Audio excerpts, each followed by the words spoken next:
हरियाणा के भिवानी में 19 साल की मनीषा की तलाश में उसके पिता जब पुलिस थाने गए तो जानते हैं पुलिस ने क्या किया। बेबस पिता से कहा कि भाग गई है तुम्हारी बेटी, शादी कर लौट आएगी।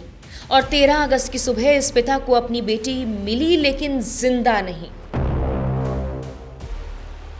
एक खेत में पड़ा मनीषा का शव गल चुका था।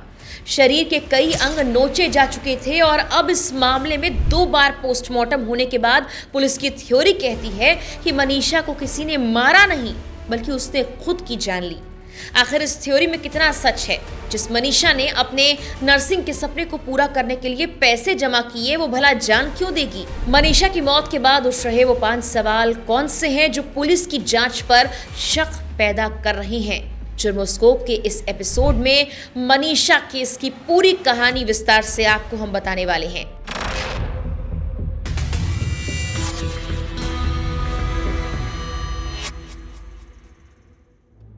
सबसे पहले गौर करेंगे उन 5 सवालों पर। सवाल नंबर 1, केस दर्ज होने में पुलिस ने आखिर देरी क्यों की? हरियाणा के भिवानी में 19 साल की लेडी टीचर 11 अगस्त को लापता हुई और उसकी लाश मिलने से लेकर हत्याकांड और फिर सुसाइड वाली थ्योरी पर सबसे बड़ा सवाल तो यही है, 11 अगस्त को लापता मनीषा की रिपोर्ट आखिर 12 अगस्त की शाम यानी 24 घंटे के बाद शाम को दर्ज क्यों की गई? यहीं से परिवार वालों का गुस्सा और रोष बढ़ना शुरू हुआ। परिवार का कहना है पुलिस ने तुरंत कार्रवाई कर दी होती तो बेटी जिंदा होती। 13 अगस्त को मनीषा का शव मिला था, लेकिन तब भी पुलिस ने लापरवाही दिखाई। शव मिलने के बाद ही सीसीटीवी क्यों नहीं खंगाले गए? दूसरा सवाल, शव की बरामदगी वाले दिन मिले सुसाइड नोट की बात आखिर इतने दिन क्यों छिपाई गई? 13 अगस्त को जिस खेत में मनीषा की लाश मिली, उस खेत के मालिक ने पुलिस को शव पड़े होने की जानकारी दी। पुलिस ने लाश पर गहरा कट होने की बात कही। अंदेशा जाहिर किया गया कि गर्दन काटकर मनीषा की हत्या की गई। इस दिन पुलिस ने सुसाइड नोट मिलने की कोई जानकारी पब्लिक नहीं की। लाश की ऐसी हालत देखकर परिवार वाले और लोगों में गुस्सा होना तो लाजमी था। लाश को देखकर बर्बरता हुई है ऐसा ही लग रहा था। शव मिलने के 5वें दिन 18 अगस्त यानी सोमवार को एक पन्ने का सुसाइड नोट वायरल हुआ, जिस पर मनीषा का नाम या साइन तो नहीं थे। बाद में पुलिस ने पुष्टि की कि ये मनीषा का ही सुसाइड नोट है। ये नोट 13 अगस्त को लाश के पास से मिला था। इस नोट के वायरल होने की टाइमिंग पर सवाल उठ रहे हैं। अब इस मामले को लेकर तीसरा और अहम सवाल यह है, पहले पोस्टमार्टम में सब साफ क्यों नहीं हुआ? जब पहला पोस्टमार्टम हुआ तब कीटनाशक या सुसाइड की बात क्यों सामने नहीं आई? पुलिस ने भिवानी में मनीषा के शव का पोस्टमार्टम करवाया। मनीषा के गले पर एक लंबा कट था और सिर्फ थोड़ा सा ही गला बचा हुआ था। रिपोर्ट में यह भी साफ नहीं किया गया था कि हथियार क्या था, मौत कब हुई। सिर्फ ये लिखा था कि गला काटने की संभावना हो सकती है। इसीलिए पोस्टमार्टम रिपोर्ट से परिवार संतुष्ट नहीं हुआ। परिवार वालों की मांग पर रोहतक पीजीआई में 3 डॉक्टर्स के पैनल ने पोस्टमार्टम किया।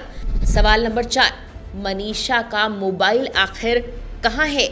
मनीषा का मोबाइल कहाँ है? पुलिस ने इस बारे में अब तक कोई डिटेल सार्वजनिक नहीं की। मनीषा के मामा कुलदीप ने मीडिया के सामने कहा, मनीषा का फोन 11 अगस्त को 3:08 पर बंद हुआ। इसके बाद शाम 6:26 पर एक बार ओपन हुआ। कुछ वक्त बाद फिर से बंद कर दिया गया। इसके बाद परिवार वाले लगातार फोन मिलाने की कोशिश करते रहे, लेकिन नहीं मिला। 11 से 12 अगस्त की रात करीब 12:04 से 5 पर एक बार फोन खुला, लेकिन इसके बाद फोन बंद है। पुलिस को फोन का कवर घटनास्थल पर मिला और फोन गायब है। इस मामले में एक अहम सवाल, 5वां सवाल ये कि सीएम सैनी को पुलिस ने आखिर ये सब क्यों नहीं बताया? 15 अगस्त की रात को सीएम नायब सैनी के निर्देश पर भिवानी एसपी मनबीर सिंह को ट्रांसफर किया गया। सुमित कुमार को नया एसपी नियुक्त किया गया। लोहारू थाना एसएचओ समेत 5 कर्मियों को सस्पेंड और लाइन हाजिर किया। सीएम नायब सैनी ने मीडिया से बातचीत में कहा, जल्दी जांच रिपोर्ट आने के बाद दोषियों पर सख्त एक्शन लिया जाएगा। इस मामले में किसी भी दोषी को बख्शा नहीं जाएगा।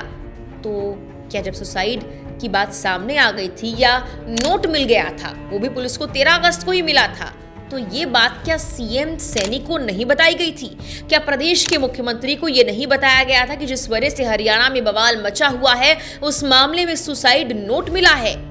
जबकि सीएम साहब तो पल पल की अपडेट पुलिस से ले रहे थे। युवती ने कहां पर जहर निकला, फिर स्कूल और दुकान से करीब 2 किलोमीटर दूर खेतों में कैसे पहुंची, क्या किसी ने इस बीच उसे नहीं देखा? ये सब कुछ अब पहेली बनकर ही रह गया और इन सवालों के जवाब परिवार ढूंढ रहा है।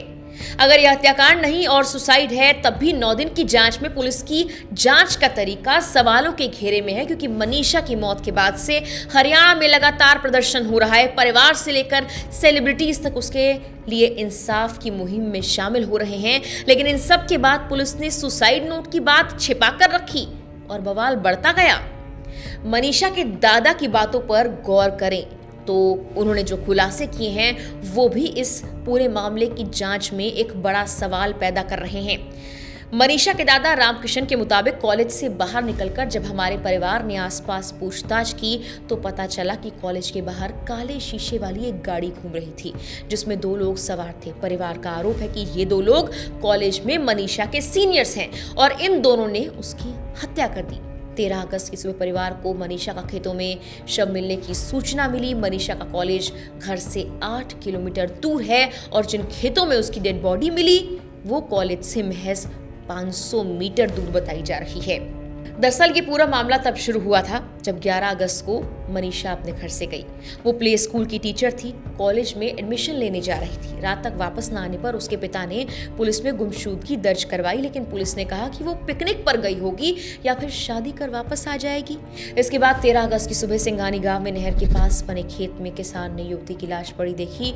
उसकी गर्दन कटी हुई थी। गाँव वालों ने मौके पर पहुंचकर युवती की पहचान करने की कोशिश की, लेकिन शव की हालत बहुत बुरी थी। तो इस मामले की सूचना पुलिस को दी गई। मनीषा के परिवार वालों को पुलिस ने बुलवाया और इस लाश की शिनाख्त करने के लिए कहा। जब परिवार वाले वहां पहुंचे तो उनके होश उड़ गए। कपड़ों से पिता ने अपनी बेटी के शव की शिनाख्त की। मनीषा के शव की हालत देखकर यही लग रहा था कि उसके साथ बर्बरता हुई। पोस्टमार्टम हुआ, पता लगा दोनों आंखें गायब मिली, गर्दन पर एक लंबा कट था और भोजन और श्वास नली गायब मिली। इसके अलावा कई अंग और भी गायब मिले हैं। दूसरी बार पीजीआई में 3 डॉक्टर्स के पैनल ने फिर पोस्टमार्टम किया, लेकिन लाश के इंटरनल ऑर्गन्स, जैसा कि हमने आपको बताया कि गायब थे, तो जो पहले पोस्टमार्टम हुआ था उसी के आधार पर ओपिनियन रिपोर्ट बनाई गई और डॉक्टर्स का ओपिनियन जब लिया गया तो दूसरी रिपोर्ट के आने से पहले जो हुआ वो पूरी जांच को ही मोड़ देता है। शव मिलने के 5वें दिन, जी हाँ 5वें दिन 18 अगस्त यानी सोमवार को, जब मनीषा के पोस्टमार्टम की दूसरी रिपोर्ट आने वाली थी, उससे पहले सुसाइड नोट वायरल हुआ था जिस पर मनीषा का नाम या साइन नहीं थे। हमने आपको बताया कि पुलिस ने पुष्टि की कि वो नोट तो मनीषा का था, लेकिन इस मामले पर पुलिस कई बार सवालों के जवाब देने से बचती रही। और इसके बाद इसी दिन शाम को पुलिस ने यह भी कहा कि पीजीआई की रिपोर्ट आ गई है। मनीषा के बॉडी में कीटनाशक मिला है, गर्दन को जानवरों ने नोचा होगा, रेप की पुष्टि नहीं है और इस पूरे मामले को आखिरकार सुसाइड बता दिया गया। अब तक जो पुलिस हत्यारों को पकड़ने की बात कर रही थी उसी ने कहा कि ये कोई मर्डर है ही नहीं, आत्महत्या का मामला है। जिसके बाद मनीषा के परिवार और गांव वाले भड़क गए। मनीषा का अंतिम संस्कार नहीं होने दिया। पूरे गांव के रास्ते ईंट पत्थर और पेड़ गिराकर बंद कर दिए थे। लेकिन आखिरकार परिवार वालों ने प्रशासन को 2 मांग करते हुए अपना पत्र सौंपा। इसमें मनीषा का एम्स में तीसरी बार पोस्टमार्टम कराने की मांग शामिल थी और ये केस की जांच सीबीआई को देने की मांग थी। जिसके बाद मनीषा की मौत की सीबीआई जांच को मंजूरी दी गई और फिर तीसरी बार पोस्टमार्टम हुआ और आखिरकार 21 अगस्त को मनीषा का अंतिम संस्कार हो गया है। लेकिन अब भी मनीषा की मौत के साथ जुड़े सवालों के जवाब मिलना बाकी हैं। जुर्मोस्कोप के इस एपिसोड में फिलहाल इतना ही।